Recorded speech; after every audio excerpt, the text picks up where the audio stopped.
a gente, troca de passes desse domingo. Seja muito bem-vindo. Narrador de que gosta de muitos gols. Olha aí, 8 numa mesma partida. Que jogaço dessa 31ª rodada do Brasileiro. Dessa 30ª rodada do Brasileiro. Já tô adiantando as coisas. Calma, 30ª rodada do Campeonato Brasileiro, porque essa briga pela liderança promete. Tem confronto direto na 37ª rodada, a famosa antepenúltima.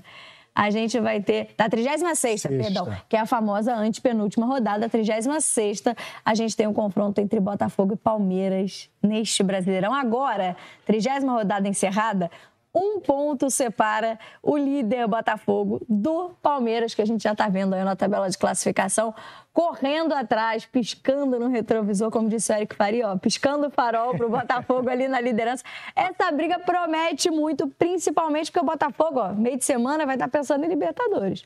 O Palmeiras está sentadinho ali, preparando durante a semana inteira, se preparando para disputar esse Campeonato Brasileiro. Hoje eu estou com o Richarlison, com o PC Vasconcelos também comigo. PC, muito boa noite para você, meu amigo. É um campeonato, eu acho que, imagino, não sei qual é a sensação de vocês, que até a 36ª rodada essa disputa promete estar ali.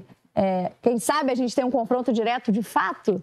Boa noite. Penúltima rodada do Brasileirão. Boa noite, amigo. Boa noite, Camila, Richardson, quem nos acompanha. Olha, essa redução da diferença para 1 ponto, ela tem um efeito no Palmeiras. Ela só reforçou a convicção no Palmeiras, da presidente Leila Pereira até o funcionário com a remuneração mais baixa, que o Palmeiras vai ser campeão. O jogo de hoje foi um jogo em que o Palmeiras apresentou muita hesitação no seu sistema defensivo, que não é comum, e mesmo assim a equipe fez 5 gols, com a grande atuação individual do Rafael Veiga. Quando você me pergunta se esse confronto Botafogo e Palmeiras, ele vai ser o decisivo do campeonato, tudo leva a crer que sim. Mas para que ele seja decisivo do campeonato, o Botafogo não pode repetir a atuação que teve diante do Criciúma, especialmente no primeiro tempo.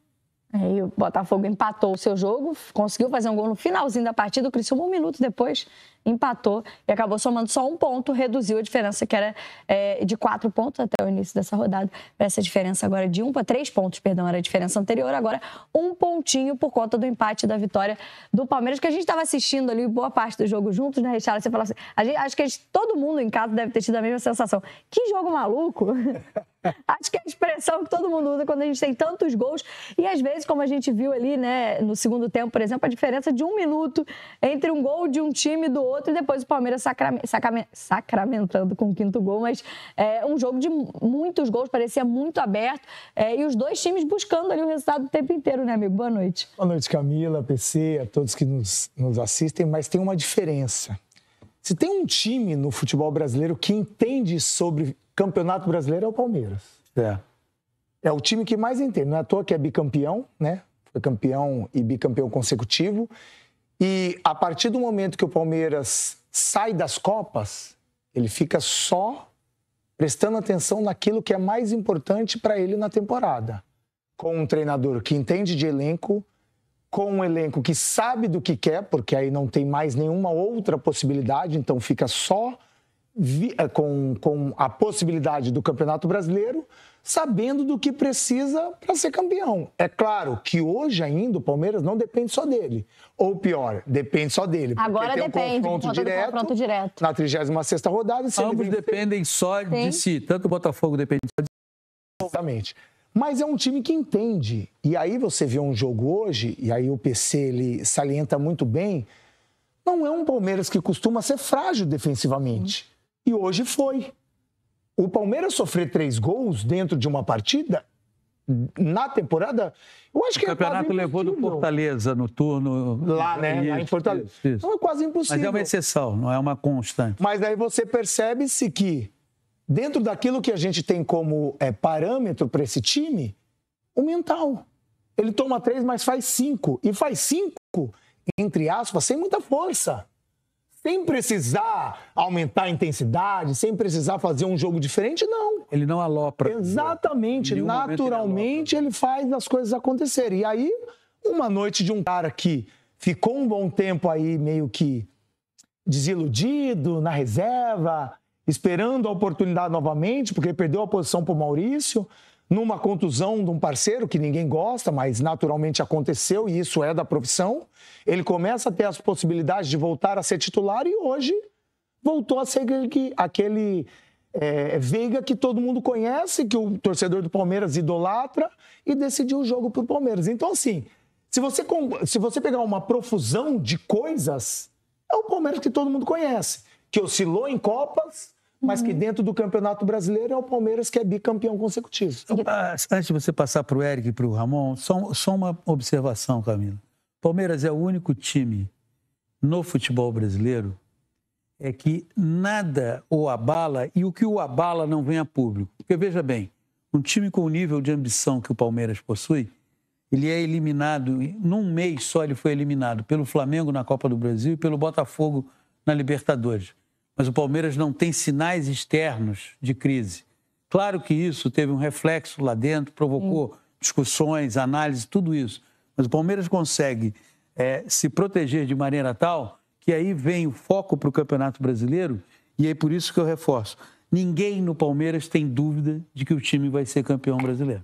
Essa é a impressão e o otimismo deixado hoje também no torcedor do Palmeiras depois dessa vitória. Vamos colocar no nosso papo aqui, nossos comentaristas que participaram da transmissão. Você que acompanhou aqui no Sport TV essa vitória do Palmeiras 5-3 em cima do Juventude, com o Eric Faria, com o Ramon Mota ao lado do Jader, que está certamente cansado de 8 gols narrados hoje nessa partida. Mas, amigos, acho que é um pouco essa sensação, entender qual foi a percepção de vocês desse jogo maluco, como a gente chamou aqui, mas desse Palmeiras que é tão forte ofensivamente, normalmente também defensivamente, hoje mais exposto, mas que ainda assim não pareceu em nenhum momento perder o controle da partida, o que em alguns momentos a Juventude buscou, mas dava a sensação de que o Palmeiras poderia resolver a partida a qualquer momento, que eu acho que é a sensação que esse time dá nos campeonatos, e principalmente no Campeonato Brasileiro. Parece que de fato é um time sempre muito pronto para ser campeão e parece que pode resolver as partidas, principalmente focado numa competição como está agora. Não sei se é essa sensação que deixa vocês também a apresentação de hoje, esse jogo do Palmeiras. Eric, boa noite. Boa noite, Camilinha, Rick, PC, meu amigo Ramon que estava comigo na transmissão também. Antes de mais nada, é um privilégio trabalhar num jogo desse, né? Um jogo com o maior número de gols no campeonato até aqui. 8 gols num jogo não é muito comum, e tanto que é a primeira vez que aconteceu nesse Brasileirão. O segundo ponto são 2 técnicos que primam pela boa qualidade defensiva nos seus trabalhos. Historicamente, o Abel no Palmeiras a gente vê sempre, e o Jair, em vários clubes pelos quais ele passou, também. São times seguros defensivamente, que marcam muito bem. E muitos desses 8 gols nasceram através de algumas falhas, principalmente os gols que o Palmeiras levou são gols que devem deixar o Abel maluco, porque são gols de bola parada, os 2 primeiros do Juventude. E o Palmeiras é um especialista na bola parada, tanto ofensivamente quanto defensivamente. E o segundo gol, principalmente, foi uma cochilada geral da defesa do Palmeiras. A defesa do Juventude também, diferentemente do que vinha acontecendo, deu muitos espaços para os atacantes do Palmeiras. O segundo gol, primeiro do Rafael Veiga no jogo, o Palmeiras tinha 4 caras na frente e o Juventude defendendo com 2. Não era um momento de desespero, o Juventude não precisava sair de qualquer maneira para tentar empatar o jogo. Ok, o 5º gol já é isso mesmo, você está num ataque tentando empatar, toma um contra-ataque. Mas o segundo gol do Palmeiras, no fim do primeiro tempo, não. Estava mostrando como o Juventude hoje se desorganizou defensivamente. E aí, 2 pontos antes de passar a palavra para o Ramon. A qualidade do Rafael Veiga, o Rico já falou. Enfim, um finalizador nato, não precisa de muita coisa para botar a bola dentro da rede. Com um toque, ele bate seco na bola, faz um gol. O outro, ele aproveita o passe do Richard Rios. E o terceiro, com muita tranquilidade, na frente do goleiro. Agora, o Estevão é um caso à parte no futebol brasileiro, gente. Não só pelo primeiro gol, não só pelo passe que ele deu pro Veiga, mas principalmente por uma jogada que a gente vai ver, que ele sofre 2 faltas do Jadson, não cai, ele tenta o gol. Até na transmissão eu achei que o Jadson tinha que ser expulso, depois o PC corroborou com a minha opinião de um jeito diferente, explicando mais claramente como deveria ter sido a expulsão, mas ele é um caso à parte, é um menino, é um jogador absolutamente decisivo para o Palmeiras, vice-artilheiro já do Brasileirão com essa idade, não é um centroavante, enfim, assim, é um caso à parte no campeonato. Eu acho que vamos usar esse menino aqui enquanto ele está aqui, né, Ramon? Exatamente, assim, a maturidade até para dar entrevista, para falar. Primeiro, desculpa, Camila, boa noite, Rick. Boa noite. PC, todos estão com a gente. Desculpa a falta de educação, tá, gente? Não, é porque nos bastidores a gente já deu boa noite, entendeu? Só Desculpa. Faltava. Não foi mal educado. É isso, é verdade. O Estevão, assim, ele é um jogador diferente no campo, na postura, no jeito de jogar, falar, de se comunicar. Ele realmente, assim, tem um futuro brilhante pela frente. Esse lance que ele fez agora representa muito bem o Estevão, como ele está se formando como jogador. Esse lance que ele inicia na cara dela e faz o gol. Mas o que mais me impressiona, dentre muitas coisas que me impressionam no Estevão, é a objetividade dele. Ele é um jogador que vai dentro sempre. Todas as bolas ele vai para dentro. Ele não faz uma gracinha de ir para o lado, de querer menosprezar o adversário. Não, ele usa o recurso para ir em direção ao gol. E assim, por isso que eu falei assim, que me impressiona é a maturidade que esse jogador tem. Esse lance que a gente vai ver daqui a pouco, para mim, é um dos lances mais bonitos do campeonato individualmente. Para falar de um jogador. Ele sofreu uma pancada, levantar e continuar tentando.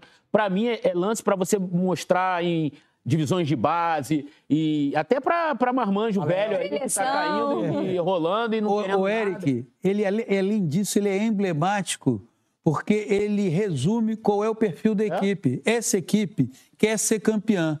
Então, se ela quer ser campeã, o jogador não vai abrir mão porque sofreu a primeira falta e quando ele vê que tem condições de se levantar.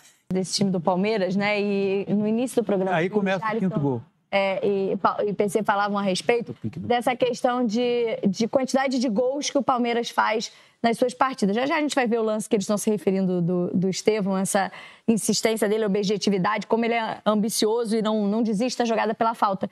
Mas a gente vê a quantidade de números de gols que o Palmeiras faz nas suas partidas, não costumam ser tantos como o lance que vocês falaram.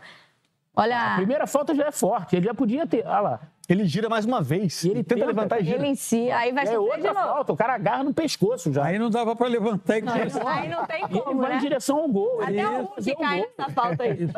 Mas isso traduz o espírito de um time que quer ser campeão. Logo no começo, quando o Estevão aparece no Palmeiras, tem uma coletiva que o Abel dá, que o Abel não gosta de falar individualmente dos seus jogadores. Mas ele é o repórter é tão insistente em perguntar sobre Estevão, e ele diz assim pro repórter, né, sobre Estevão: para mim, é um dos melhores jogadores que o Brasil está formando nessa década. Eu acredito. Não é em questão de personalidade, ambição, é questão de entendimento de jogo. Não é em questão de entendimento daquilo que ele faz ofensivamente. É sem a bola. É entender o que ele precisa fazer quando ele não tem a posse de bola. Se ele precisa se recompor, se ele precisa ir por dentro. E o Abel, que não gosta de falar individualmente de seus atletas, falou, e é isso.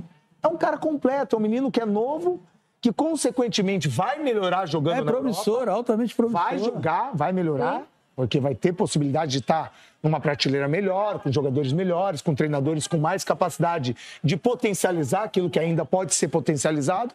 Mas, cara, o que ele faz aqui no Brasil é absurdo. E aí, Henrique, quando você não pune com o cartão vermelho o Jason, jogador do Juventude, você está premiando exatamente quem faz as faltas, cara. Quem não quer jogar futebol. Porque, nesse caso, o Estevão quis jogar futebol. Ele insistiu para jogar futebol. Ele quis ir até o limite para fazer o gol. E o adversário não deixou.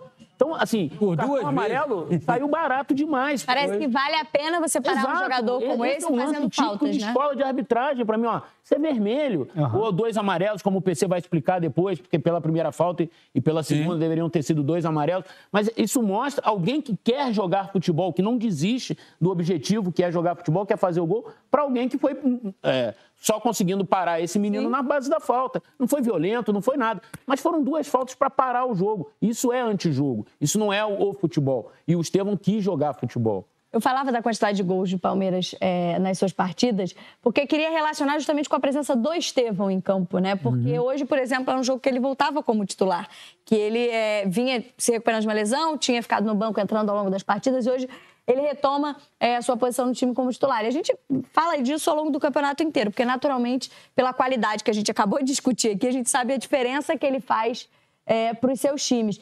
para o time do Palmeiras, no caso, né? Para onde ele foi revelado, onde tem jogado como profissional. Mas quanto que também esse time fica mais ambicioso ofensivamente, busca mais gols ainda, cria mais oportunidades ainda de gols quando tem esse garoto em campo, né? Porque a quantidade de oportunidades que ele cria, além das que ele mesmo conclui, mas hoje a quantidade de oportunidades que ele criou para o Veiga, por exemplo, para outros companheiros, é absurda a qualidade que você tem ofensivamente com um cara como esse. Você vê que o primeiro gol do Palmeiras ele faz entrando pelo meio. Ele se antecipa ao Alan Russo, domina e finaliza. Ele qualifica ofensivamente a equipe. Ele dá ao Palmeiras, que tem um jogo coletivo bem desenvolvido, o toque de criatividade, de desequilíbrio em relação à marcação adversária. Pratica o jogo solidário, porque esse gol marcado pelo Rafael Veiga, muito jogador que atua aberto vai tentar novamente o drible e a finalização. Ele, ao ver o companheiro mais bem colocado, o que ele prefere? Ele prefere esse jogo solidário. Aí você tem, no caso hoje do Estevão, 3 exemplos que são para ser ressaltados. Primeiro, o gol inicial, o gol de abertura, em que ele está entrando pelo meio. O segundo, entre o egoísmo e a solidariedade, ele prefere a solidariedade, o Rafael Veiga faz o seu primeiro gol na partida. E o terceiro exemplo, o elevado nível de ambição. 11 entre 10 atacantes do futebol brasileiro, naquela falta primeira, caem, ficam estatelados no chão, os outros vão cercar o árbitro pedindo cartão. E você perde a oportunidade de dar sequência a uma jogada. Se o árbitro errou ao não advertir o Jadson com 2 cartões amarelos, ok, isso tem que ser ressaltado. E esse árbitro, assim como o árbitro de vídeo, poderia também ter se manifestado. Mas o mais importante aí é que o Palmeiras tem um jogador adolescente, altamente promissor, que joga com ambição. E essa ambição premia uma equipe, não premia só ele, premia a equipe. Sabe por quê? Porque quem está, 2 ex-jogadores estão aqui. Você olha, tem um adolescente que leva a primeira pancada, levanta e continua em busca, os outros vão falar, pô, meu irmão, a gente tem que... Não dá pra gente ficar aqui no cai-cai, porque olha o que esse adolescente é um adolescente. Sim. Provavelmente nem votou ainda, talvez não tenha nem carteira de motorista. E só para falar dessa questão da adolescência, o Thiago Macedo, nosso colega lá de São Paulo, mandou para mim aqui, ó. No primeiro brasileiro da carreira, aos 17 anos, Neymar, em 2009, fez 10 gols e deu 6 assistências. O Estevão tem 10 gols e 8 assistências. Ele já se tornou... E não acabou ainda o Brasileirão. Ele já se tornou, aos 17 anos, o jogador mais decisivo no Campeonato Brasileiro. Era uma posição, né, do Neymar, e hoje já é do Estevão, com o que ele fez, né? E ele até homenageou o Neymar no primeiro gol, né? Ele comemorou como o Neymar comemora o gol. E certamente é o ídolo dele, né? Exatamente, de toda essa molecada, né? Ramon, Eric, obrigada pela participação aqui no Troca. Que jogo bom. Que privilégio. Tivemos um ótimo jogo hoje pelo Campeonato Brasileiro. Até a próxima. Bom descanso para os amigos. Já a gente vai lá. Vamos direto? Então, vamos embora.